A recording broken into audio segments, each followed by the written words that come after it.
warahmatullahi wabarakatuh dan selamat siang. Perkenalkan, nama saya Hendrawan. Di sini saya akan menjelaskan beberapa komponen fisik dalam pendidikan olahraga. Jadi ada 10 komponen pendidikan fisik, komponen fisik dalam pendidikan olahraga. Yang pertama itu kekuatan. Kekuatan adalah kemampuan otot saat menerima beban ketika melakukan aktivitas. Kekuatan otot, baik otot lengan atau otot kaki, dari latihan yang terus menerus dengan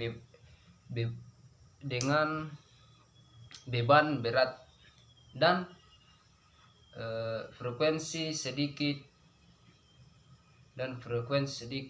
Jadi kekuatan otot ini berfungsi jika kita mengangkat beban dan juga misalnya kita lari, itu otot kaki kita akan bekerja ya. Yang kedua, daya tahan. Daya tahan adalah kemampuan seseorang dalam sistem paru-paru atau sistem pernapasan dan peredaran darah secara efektif. Jadi dalam daya tahan ini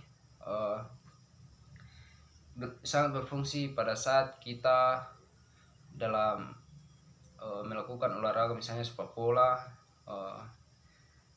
futsal, karena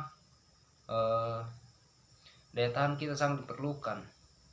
Dimana dikatakan, dijelaskan bahwa daya tahan ini yaitu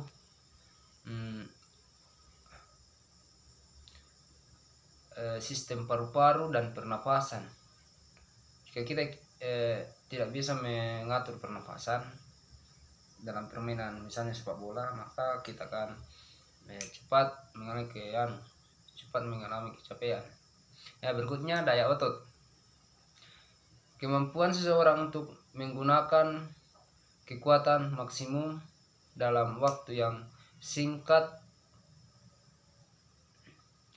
Ya, kebanyakan juga teman-teman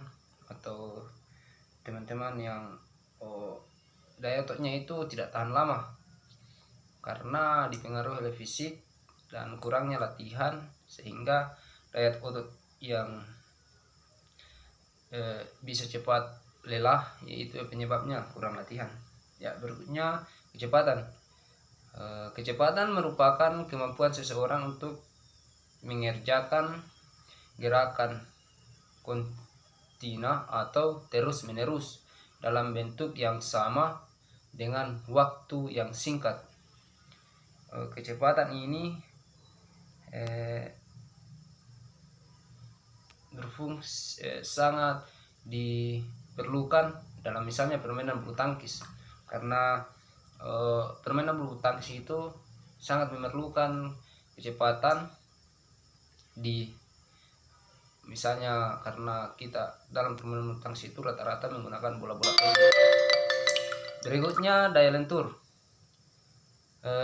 Tingkat penyelesaiannya seseorang segala aktivitas kerja secara efektif dengan cara mengeluarkan tubuh yang baik. Berikutnya 6, kelincahan. Kemampuan seseorang mengubah posisi pada area tertentu dengan kecepatan mengubah posisi pada area tertentu. Olahraga yang menggunakan kekuatan adalah olahraga bulu tangkis ya. Kelincahan juga ini berkaitan dengan kecepatan. Misalnya saya berfungsi dalam permainan bulu tangkis dan di dalam juga permainan bulu tangkis dalam futsal ya, karena futsal itu ini dibutuhkan itu kelincahan dan kecepatan. Kedua ini agak berkaitan ya.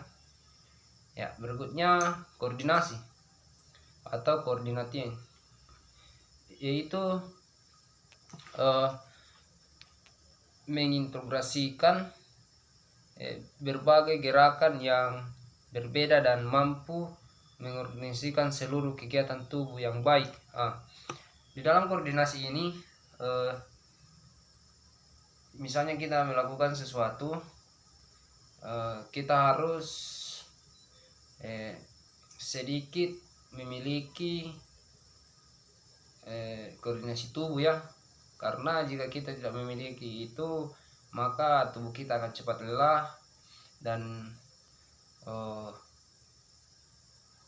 bisa jadi mengalami cedera ketika kita tidak memiliki koordinasi tubuh ya.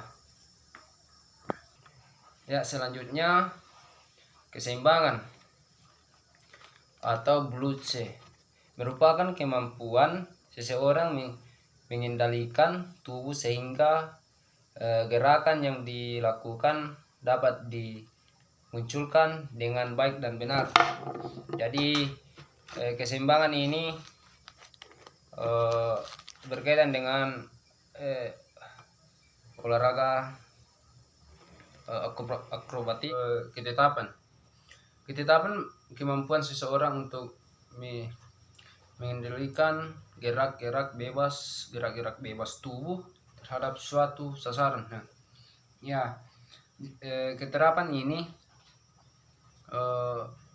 misalnya kita ambil contoh, kita melemparkan bola kasti ke tembok ya, dan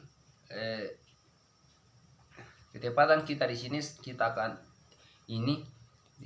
akan uji, dimana ketika kita melemparkan bola kasti ke tembok,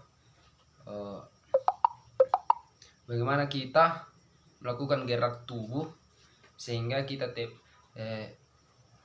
tepat dalam sasaran dan tepat dalam menangkap bola ketika kita sudah melantingkan bola ke tembok ya.